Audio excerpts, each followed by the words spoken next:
Hey guys, welcome back to the channel. In today's video, I'm going to show you guys how to compare student credit card options with Nerdwallet. Are you a student looking for your first credit card? Choosing the right one can help you build credit early and learn smart financing habits. In this guide, we're going to walk you through how to compare student credit card options using Nerdwallet. To get started, head over to nerdwallet.com and go to the credit card section. Under categories or filters, you want to select student credit cards.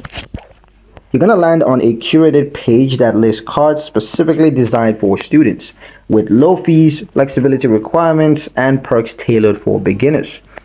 Begin comparing the cards based on key features like annual fees, because many student cards have no annual fees, which is ideal if you're on a tight budget. There's also credit reporting, so we want to make sure the card reports to all three credit bureaus.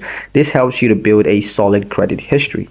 There's also rewards, because some student card offers cashback on categories like dining, gas, or groceries. You want to look for rewards that align with your everyday spending.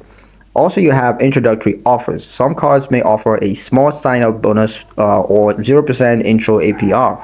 These perks can be useful if you plan to carry a balance for a short period. Don't forget to check the credit education tools that come with the card. Some users include free credit score tracking, budgeting resources, or automatic credit limit increase after a few months of responsible use. Once you've narrowed down your top choices, click Apply Now to be redirected to the official application page.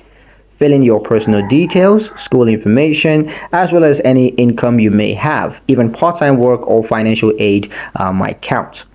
Comparing student credit cards on Nerdwallet helps you find a beginner-friendly option that supports your financial journey.